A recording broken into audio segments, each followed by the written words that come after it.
Go to the state of Alabama, the Iron Bowl.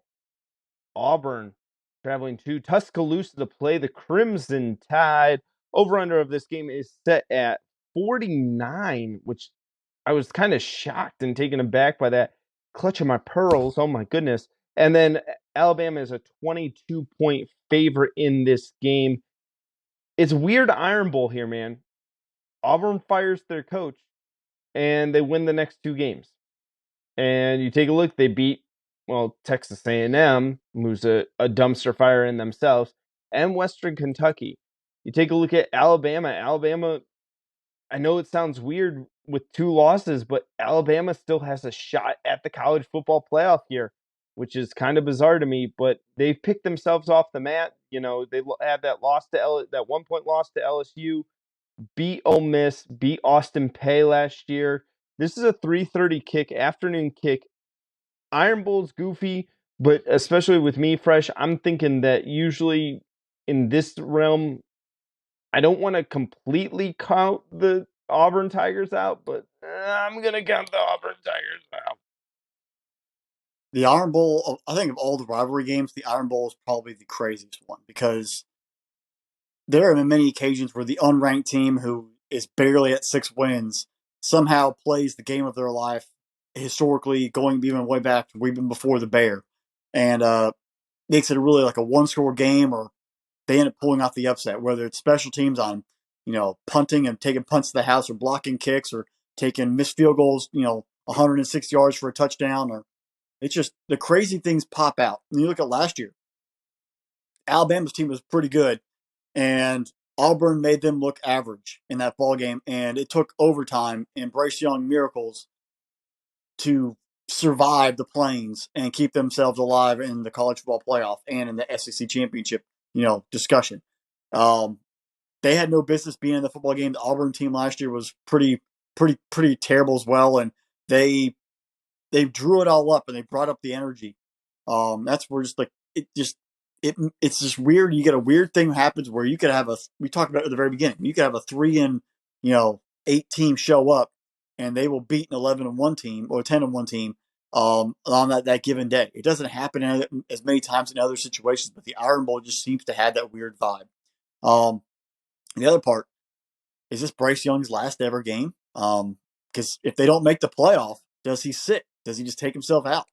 That's been a viable thought process where he's definitely taken a beating the past 2 years with having an offensive line that hasn't been as sturdy, and maybe you save your body to get yourself ready for the draft. That's up for debate. Cadillac Williams, the interim coach, as a player at Auburn, when he was on the team, he was 3-1 there. They lost this freshman year and they won the next 3 years.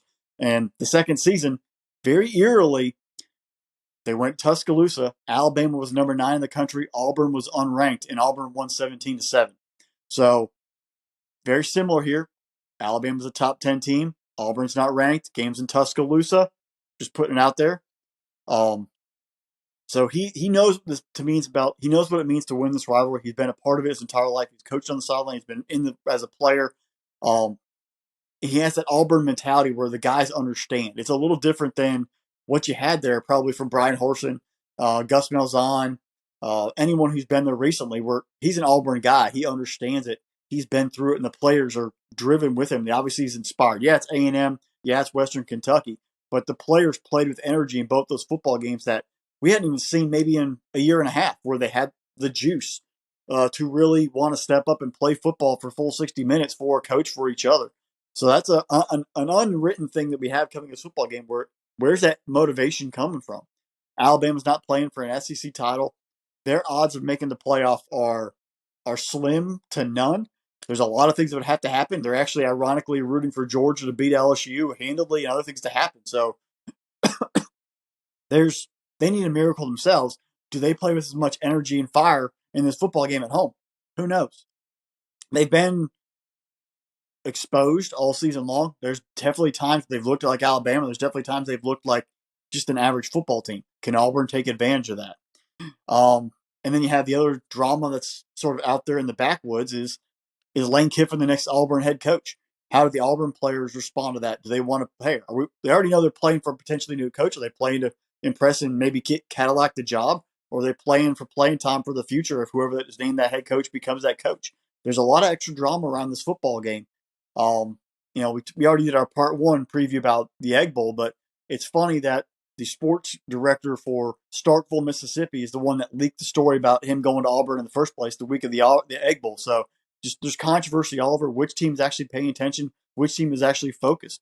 Um, it it finds me, and looking at all the extra stuff, and stats don't matter in this football game. It still finds it very tough that this Auburn football team, of everything we've seen at this point, can manufacture a full 60 minutes to beat Alabama in Tuscaloosa. It's not like last year where you're at home, you had the crowd behind you. It's a different vibe there in Jordan Air. I think Tuscaloosa is just they're ripe. They want to see a win. They want to have the send off of Bryce. It's going to be a celebration. It's also potentially Will Anderson's last ever game, playing for the Tide as well. So I think they two of them come out, they put it together, and they win handily. It's going to be a first half. It's going to be close, and they're going to pull away, and they're going to win by 3 touchdowns in the second half. I don't think Auburn has enough playmakers to even make the magic happen in this one. Fresh, there's a song from the movie Footloose called Holding Out for a Hero or I Need a Hero. And the opening lyrics of it says, "Where have all the good men gone and where are all the gods? Where's the streetwise Hercules to fight the rising odds?" I am thinking that exactly for the Iron Bowl here. Where are all the guys that we were talking about for 5-star prospects that have been recruited to Alabama and Auburn? And then you talk about this, where are all the gods? Like Saban has been considered a god as a coaching thing. And last time he's lost 2 regular season games this year. You want to talk about a streetwise Hercules that steps up. You see the guys from Auburn who do step up that aren't like the talk of everything in college football. And it seems like the odds are getting heavier and heavier for Auburn in this game. It's a crazy one, and if Auburn's got a chance, it's going to be on the legs of Tank Bigsby for me. I mean, you take a look at what Ashford's done for Auburn here right now, man, and he's dude's completing less than 50% of his passes. So really, it's going to come down to Tank Bigsby in this game and the defense. If the defense comes to play and doesn't like give up a bunch of yardage to Bryce Young and Gibbs over there on for Alabama, then Auburn's got a shot. But they got to really play for something here. Like this has got to be a hero mentality that they have to come in and play with. Auburn has had a terrible season, and there's no way around it. If you're an Auburn fan and you don't say that you've had a terrible season, you're not being realistic with yourself. From everything that happened at the beginning of the season, during the off season, with the scandal that happened with the administration, all of that stuff involving the coach, you gain shellacked by Penn State, and then all of a sudden you just kind of go in this tailspin, losing 6 games. All wrongs are righted if you win the Iron Bowl. Alabama, you're teetering. There's a level of pressure on Alabama right now. And I know people don't want to say this. It's the elephant in the room that is the Crimson Tide. No one wants to say this. What happens if Alabama loses this game? That's 3 regular season losses, 2, and then you also lost to your rival in the Iron Bowl. Yikes. That's a rough one here. So both of these teams kind of have this weird thing to play for here, and both teams need a hero. They need someone to rise up in this game and take it over, that they all of a sudden are part of the legend and the lore that goes with the Iron Bowl here. I don't know who's going to win this game. I'm going to say Alabama's going to win this. That 22 number's really high for me, though. That's 3 touchdowns plus. I don't like that.